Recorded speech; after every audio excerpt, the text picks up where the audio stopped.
성공한 사람하고 그리고 보통 사람 그리고 실패한 사람들은 어떻게 나눠지냐는 얘기예요. 이것에 대해서요, 저자는 이렇게 얘기했습니다. 백만장자가 되려면 이렇게 해야 된다라고 하는 거거든요. 돈이 그냥 쌓이는 게 아니고 돈과의 어떤 무엇인가의 관계를 얘기하고 있고요. 부를 이루는 어떤 심리적인 과정, 그리고 또 어떤 선언을 해야 된다는 것, 그리고 이걸 치유할 수 있는 4가지 방법에 대해서 얘기를 하고 있어요. 주인공이 하버 에커라고 하시는 분인데, 어려운 집안에서 태어나서 살아다 보니까 부자가 되는 것이 굉장히 갈망하고 있었거든요.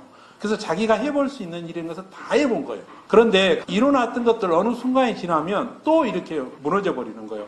왜 그럴까 방황하고 있을 때 아버지 친구분 중에 한 분이요, 꽤 돈이 많으신 분이 얘기를 한 거예요. 너가 지금 이렇게 있는 것은 사실은 이것 때문에 그렇다. 부자의 마인드를 갖지 않으면 그 어떤 것도 이뤄낼 수 없다라고 얘기하는 것을 듣고요. 그래, 내가 지금 바닥까지 떨어질 만큼 떨어졌으니 이제 내가 밑져봐야 번져지라는 그런 생각으로 실제로 그것을 한번 해보기로 결심을 한 거예요. 그래서 실제로 해보니까 자기가 생각하지 못했던 그런 것들까지 이뤄낸다는 얘기거든요. 네, 그리고 이 책은 크게 이렇게 첫 1부하고 2부로 나눠져 있는데, 1부에서는 돈에 대해서 내가 어렸을 때부터 보고 듣고 체험했던 것들 바탕이 돼가지고 그것들이 내가 살아가는데 돈에 대한 어떤 가치를 형성하는데 잣대가 된다는 거예요. 그래서 이 잣대가 올바르게 안 했다면 이것들로부터 내가 탈피하기 위해서 새로운 방향으로 나가기 위해서는 수정을 하는 4가지로 이렇게 얘기를 하고 있습니다. 그리고 이제 2부에서는 봐보면 어떻게 부자들은 부를 형성하고 있고 부자들 중에서도 돈이 많은 사람, 보통 사람들, 저소득층으로 갈 수밖에 없는 것들은 결국은 사고의 차이다라고 하는 것을 얘기하고 있습니다. 그러면서 17사람이 부자들의 얘기를 낱낱이 설명을 해주고 있습니다. 그리고 이제 다음에는 내면의 변화를 나에게 선언하라는 얘기거든요. 어떤 목표를 설정하고 그리고 시각하고요. 그것들에 대해서 계속 아침에 일어나서 천장에다 붙여놓고 읽어보고요. 그 다음에 또 어디 밖에 나갈 때요, 문짝에다 붙여있는 거 읽어보고요. 뭐 냉장고 앞에다 붙여놓고 읽으라고 하는 거거든요. 이런 것들이 결국은 이 성공한 사람들은 전부 공통적이라고 생각하는 거예요. 이 내면의 변화를 일으키기 위해서 내가 선언한다는 것은 특별한 내용을 우주한테 공포하는 거지 않습니까? 그럼 우주한테 공포하면 우주가 결국 나를 도와주기도 하지만 또 하나는 내 머리에다도 의식을 심는다는 행위라고 그러거든요. 결국 그러니까 부자들은 표현하는 것은 약간씩 다를지 모르지만 결국은 끝으로 이렇게 기결되는 것은 똑같다라고 하는 부분입니다. 그래서 실제로 우리가 이뤄내려고 하는 것이 있다면 내 내면이 나를 받아들일 수 있게끔 선언을 하라고 하는 것으로 이 모든 것을 종결을 하고 있어요. 나는 백만장자의 마인드를 가졌다라고 하는 선언을 하는 것입니다. 그리고 두 번째는요, 과거의 경험이 나를 지배하고 있다고 하는 부분이거든요. 결국은 이건 어떤 거냐면 돈에 대한 생각이 어떠냐는 얘기예요. 돈에 대한 생각. 물론 이거는 꼭 여기서는 돈에 대한 얘기를 했으니까 지금 돈이지만 우리 삶 전체에 대한 얘기하고도 똑같다고 생각을 합니다. 그 어떤 것들도 살아가면서 미래라고 하는 설계를 해요. 장기 목표를 세우고 중기 목표를 세우고 단기 목표를 세워요. 그런데 이상스럽게 돈에 대한 얘기는요, 여러분들은 안 그러신지 모르는데요, 저는 그렇지 않아요. 그냥 전략하고요, 있으면 좀 저축하고 이러면 그것이 큰 돈이 된다라고 생각하거든요. 그래서 제가 부자가 못 되고 여기서 얘기하는 보통 사람인 것 같아요. 그런데 부자들은 그렇지 않다는 얘기죠. 우리가 건물을 지을 때 명확한 설계도에 의해서 청사진을 그리듯이요, 부에 대한 그것까지도 그렇게 명확하고 정확하게 그리라는 얘기거든요. 근데 여러분들 그렇게 하고 계시죠? 네? 그래서 여기에서 어떤 얘기를 하냐면 그 생각에 대한 얘기를 하지 않습니까? 생각이 감정을 낳고 감정이 행동을 낳고 행동이 어떤 결과를 낳는다라고 하는 부분이거든요. 그런데 이런 것들을 하기 위해서는 결국은 진짜 중요한 것이 생각이 1번이다라고 하는 거거든요. 그리고 이제 우리는 어려서부터요, 참 이상한 말을 많이 듣고 살아요. 특히 돈에 대한 것은요. 돈이 절대 인생의 전부가 아니라고 그래요. 근데 사실은 인생의 전부가 아닐지는 몰라도 사실은 돈이 굉장한 인생의 한 중요한 부분을 차지하고 있다는 거죠. 그리고 부자는 불행하대요. 이러니 돈을 벌고 싶은 생각이 없는 거예요. 모으고 싶은 생각이 없지 않습니까? 여러분 부자 되는 것을 원하겠습니까? 불행하는 것을 원하겠어요? 불행은 절대 안 된다는 얘기죠. 그리고 또 하나는 부자들은 타고난대요. 태어날 때부터. 그러니 저는 안 타고났으니까 부자가 될 수가 없는 것이죠. 그리고 또 하나는 우리는 어렸을 때 누구를 보고 자랍니까? 아버지, 어머니를 보고 자라거든요. 저 같은 경우는 아버지를 보고 자란 거예요. 이분은 돈을 아무리 많이 모아도 돈을 모을 만한 마인드가 안 돼 있기 때문에 그게 다 그냥 없어지는 거예요. 그러니까 돈이라는 게 주머니에 다 보면 시간 지나면 없어지는 것. 그리고 어머니는 항상 돈에 찌들려 가지고 누구로부터 이렇게 돈을 빌리는 것, 이런 것만 보고 사는 거예요. 그리고 우리가 또 살면서 그러지 않습니까? 이 돈 때문에 참 어려움이 많지 않습니까? 혹시 이제 여기들 다들 결혼해서 하는데요. 돈 때문에 안 싸우세요? 싸우는 것의 가장 밑바탕에는 돈이지 않습니까? 우리가 몇 년 전에 IMF라는 게 있었잖아요. IMF를 맞았을 때 가장 중요했던 것이 돈이었잖아요. 나라도 돈이 없었기 때문에 그렇게 망해가 있었고요. 진짜 검머리가 팥뿌리가 될 때까지 잘 살겠다고 다짐했음에도 불구하고요. 돈 못 벌어하고 직장 떨어졌다는 이유로요. 이혼하고 살았거든요. 결국은 이것들도 돈이라는 것이죠. 이것들은 어떻게 보면 우리가 어려서부터요. 돈에 대한 생각이 잘못 우리 머릿속에 이렇게 마인드에 채워져 있는 거죠. 그래서 이런 것들을 해결하지 않고서는요. 돈에 대한 좋은 결과물을 도출하기가 쉽지 않다는 얘기죠. 그래서 이제 이것들에 대해서 우리가 헤쳐나와야 되지 않습니까? 그 헤쳐나온 방법으로 부자 아빠 시크릿에서는요, 4가지 단계를 제시하고 있습니다. 먼저는 어떤 거냐면은 내가 이렇게 어렵게 살아왔다는 것에 대해서 인식을 하는 것이죠. 또한 그 다음에는 이해하는 거죠. 이 사고방식을요, 내 기준에서 이해를 하는 거죠. 아, 그때 당시에 어머니나 아버지는 그렇게 사는 것이었구나. 그리고 나서는 어떤 거냐면 변화를 선택하라는 것이죠. 이 모든 것들이 내 뜻하고는 관계가 없은 거예요. 부모님들은 그렇게 살았기 때문에 내 뜻이 아니기 때문에 이 부분은 나하고 상관이 없다. 그리고 마지막으로는 이런 것들은 결국은 다 과거의 것이고 나하고는 상관없으니까 내가 잘 되기 위해서는 내가 새롭게 어떤 기준을 설정해야 된다라고 하는 게 선언을 하는 거예요. 그래서 나는 백만장자 마인드를 가졌다라고 이렇게 선언을 하는 것이거든요. 자, 그렇다면 이제 지금까지 배운 것을 가지고 청사진을 그려봐야죠. 내가 어떻게 살아야 될 것인지요. 진짜 중요한 것은 그 모든 것들이 설명해서 드렸던 것처럼요. 다 내 마음으로부터 시작된다라고 하는 것이거든요. 내 마음에서 어떤 생각을 가지고 돈에 대해서 어떻게 생각하고 있는 것이 그렇다는 게 물론 개인적인 생활도 그렇습니다. 그렇기 때문에 내가 청사진을 그릴 때 정확히 그려야 돼요. 왜냐하면 내가 지금처럼 이렇게 찌들면서 살고 싶어서는 안 되지 않습니까? 그러려면은 의식의 변화가 필요하고 그 의식의 변화의 첫 번째가 선언하는 것으로부터 시작된다라고 하면서 이제 2부로 들어갑니다. 실제로 2부에서 그 내용들은 봐보면은 성공이라는 것은 다른 것이 아니라고 그렇게 정의를 하고 있어요. 우리 사람들은 어떤 행위를 하더라도 좋은 습관을 들여야 된다라고 하거든요. 근데 습관에는 2가지가 있다고 정의를 합니다. 하기 싫어하는 습관하고 하고자 하는 습관이 2가지가 있대요.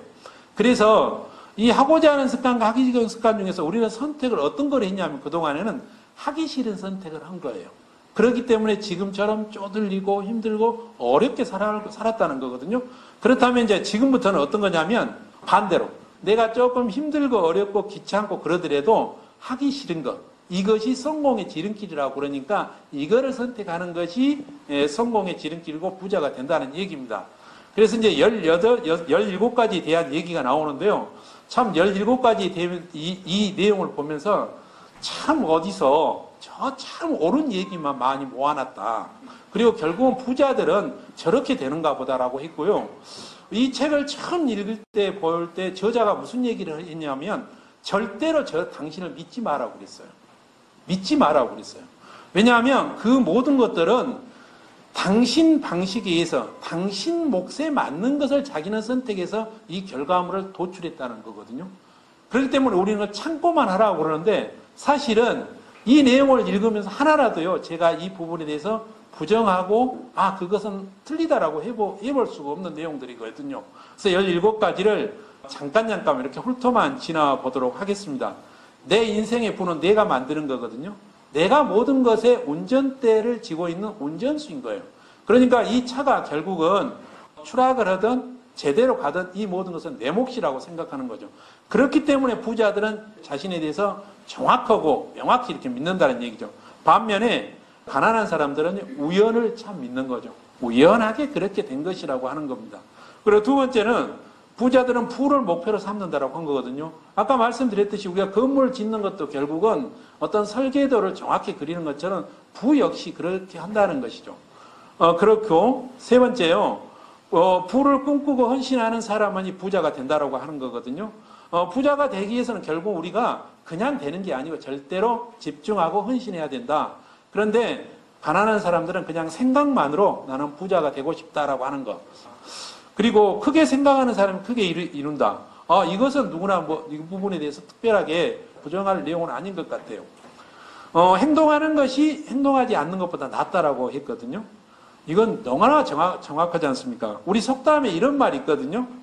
부뚜막에 있는 소금도 집어넣어야 짜다라고 하는 거거든요. 결국은 아무리 각각에 있고 그 모든 조건을 갖췄다 하더라도 결국은 그런 것들을 이루기 위해서는요, 행위가 뒤따르지 않으면 안 된다는 이해하고 일맥상통하는 것 같아요. 그리고 부하고 부자를 긍정하라고 그러거든요. 근데 참 사실 이게 쉽지 않지 않습니까? 우리 속담에 어지간하면 사촌이 논을 쌓으면 배가 아픕니까? 이건 어떻게 보면 부에 대한 부정적인 생각과요, 상대가 잘 되는 것에 대해서 절대 인정하기 싫다는 얘기예요. 근데 우리가 한번 여기쯤 생각해야 되는 게, 내가 저 위치라면, 내가 만약에 부자가 됐단 말입니다. 그러면 우리가 보통 사람이 부자가 됐다는 것은 나쁜 일을 해서 부자가 되는 것은 거의 없지 않습니까? 나는 진짜 너무나 정당하게 부자가 됐는데 누가 내 부를 인정 안 해주면 그거 어떻게 되는 거예요?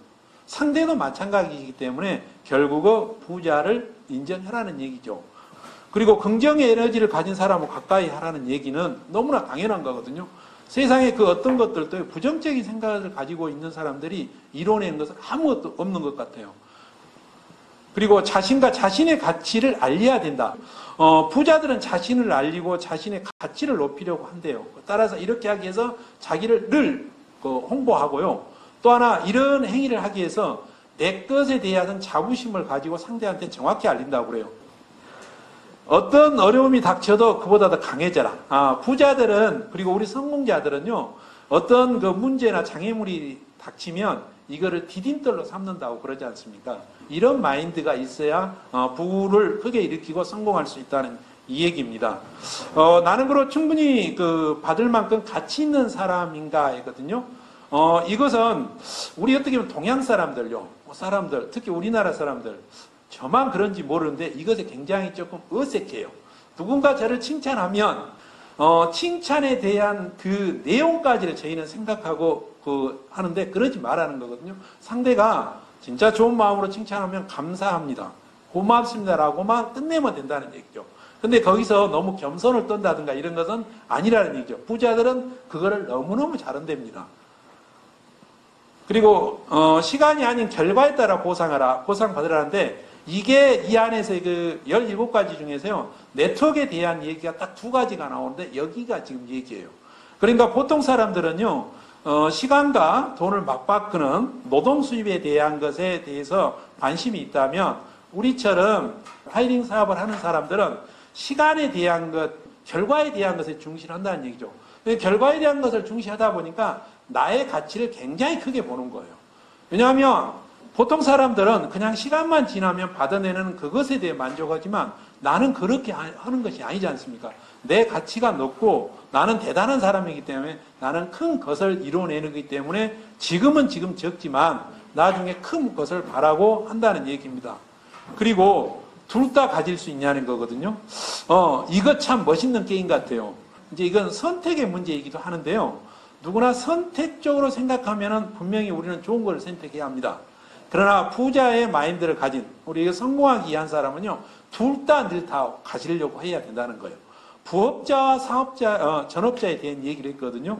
어떻게 보면 부업자는 우리가 생각할 때는 부업은 조금만 해도 된다는 생각으로 접어들 수가 있는데, 성공하신 사업자들은 그렇게 생각하는 게 아니고, 부업자도 사업자 마인드로, 즉 회사 가서도 100%, 부업이지만 이것도 100%, 이렇게 하는 것이라고 그랬거든요. 이게 결국은 두 개를 다 가진 것이 아닌가라고 생각을 합니다. 그리고 진정한 부의 척도는 순자산이라고 그러거든요. 보통 사람들은 그렇게 얘기합니다. 직장 생활하는 사람 누구나 그래요. 야, 너 이달에 얼마 받았어? 1년 페이가 얼마? 이걸로 얘기하거든요. 근데 부자들은 그건 중요하지 않다는 얘기죠. 내가 얼마를 버는 것은 중요하지 않지 않습니까? 왜냐하면 그 안에는 빼야 할 부채들이 너무너무 많은 거예요. 자, 그렇기 때문에 우리는 그렇게 많은 돈을 벌고 한 달에 몇백만 원씩 이렇게 월급을 받는데요. 한 2, 3일 지나면 어떻습니까? 다 빠져나가고요. 마이너스 신세 아닙니까? 이게 부자들은 이런 것은 부라고 인정을 안 한다는 얘기죠. 부자라고 하는 분들은 이 모든 것들을 다 뺀 나머지요. 그러니까 자기의 순 가치를 얘기하는 거예요. 그러니까 그렇게 뺄 것 다 빼고 남아있는 것을 가지고 순 자산인데 그것을 얼마 가졌느냐. 이게 많이 가진 사람이 부자다라는 얘기죠.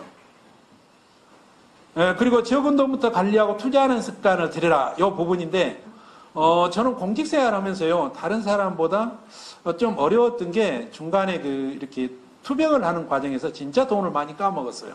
그리고 돈을 모은다는 것이 너무너무 힘들고 그리고 돈을 모아놨다도 결국은 이것도 아까 얘기했던 병 이론처럼요. 나한테 내가 쓸 만큼만 쓰고 나머지는 다 빠져나간다라고 그렇게 생각을 하고 살았거든요. 근데 어느 순간부터인가 이 생각을 조금 바꾸기로 했어요. 우리 선배님 한 분 중에 그분이 그러더라고요. 직장 생활하면 1년에 한 번씩 호봉이라는 게 이렇게 올라가잖아요. 그러면서 봉급도 좀 인상되고요. 그 인상된 부분에다 약간의 플러스를 더해가지고 매년에 이렇게 적금을 들이시더라고요. 근데 여기서 얘기하는 게 그런 종류의 한 가지인 것 같아요. 그래서 실제로 1년에 한 5만 원이 올랐다 그러면 올려가지고 한 7만 원에서 한 10만 원 정도 적금을 드는 거예요. 그렇게 하다 보니까요. 3년이 지나고 나면 보통 3년 주기로 들잖아요. 3년이 지난 그 다음에서부터는 1년에 한 번씩 연말 되면 꼭 목돈을 받았어요. 목돈을 받는 거예요. 그러니까 결국은 이 돈을 관리를 잘 해야만이 결국은 부자가 된다는 얘기거든요. 여기에서 얘기하는 게 그런 거, 여기서 얘기한 게 통장을 여러 개 만들어라고 하는 거예요. 돈을 아무리 많이 벌고 아무리 적게 번다 하더라도요, 요거를 관리를 잘 하지 않은 사람은 결국은 돈의 관리를 받을 수밖에 없다는 얘기죠. 다시 말해서 내가 마이너스 인생으로 살 수밖에 없다는 얘기거든요. 그래서 내가 필요한 통장을 한 서너 개 정도 만들어가지고 그거를 적절하게 적금식으로 저축식으로 이렇게 만들어서 돈 관리하는 것을 잘해야 부자가 된다는 것이죠. 우리 보통 사람들 그러지 않습니까? 우리 사람들은 적은 돈에서는 그냥 무관심 해버리잖아요. 돈 10원? 그거 아무 의미가 없어요. 근데 진짜 부자들은요, 이론을 가지고도 얘기합니다. 그분들이 얘기하는 게 1,000만 원을 만들기 위해서요, 이론이 부족하면 1,000만 원이 안 된다는 그런 생각을 가지고 있기 때문에 그런다고 그렇습니다. 그리고 돈이 나를 위해서 일하게 하나. 이것도 네트워크 마케팅에 대한 얘기지 않습니까? 그래서 이 17가지 중에서 네트워크 마케팅에 대한 얘기가 나오는데, 진짜 결국은 그 부자가 될 수 있는 그 길 중에 하나는 분명히 네트워크 마케팅이다. 근데 여기에서 이제 첨언을 해서 말씀을 드리는 거는, 이거 그렇다고 그래서 그냥 되는 것은 아니다라고 얘기를 하고 있어요. 내가 그만큼 대가를 치러야 된다라고 하는 부분을 강조하고 있습니다. 그리고 두려움에도 불구하고 행동을 시작해라. 이거는 다들 그런가? 세상살이가 그런 것 아니 같습니까? 누구나 두렵고요. 진짜 어렵고 그럴 때가 있어요. 그런데 그거를 내가 어떤 마인드로 어떤 생각을 가지고 뛰어넘느냐는 얘기죠. 그래서 결과물을 창출해낸 사람은 성공하는 사람이 되는 것이고, 그것이 두렵고 무서워서 주저앉으면 실패자가 된다는 얘기입니다. 그리고 마지막으로요. 최고의 보상을 받으려면 최고가 되어라 라고 하는 것인데, 이것에 대한 얘기는 행동에 대한 얘기를 마지막으로 하고 있는 것 같아요. 지금까지 처음부터 얘기했던 그 내용을 가지고 부자가 되는 17가지를 다 얘기했지만, 결국은 그런 것은 듣고 끝내서는 안 되고, 내가 아무리 작은 것이라도 나한테 맞는, 내가 좋아하는 것을 찾아서 행동했을 때만이 부를 가져갈 수 있다라고 하는 거거든요. 그래서 성서에도 그런 부분이 있거든요. 달란트라고 얘기하는 거거든요. 나만이 갖는 어떤 특별한 것, 다른 사람에서 우위에 있는 것, 그것은 나는 잘 해낼 수 있다는 것이죠. 그래서 그 잘 해낼 수 있는 것을 잘하면 성공도 하고 돈도 벌고 부자도 된다라고 하는 부분이 마지막으로 17번째 나와 있는 시크릿의 비밀 같아요. 이상 마치겠습니다.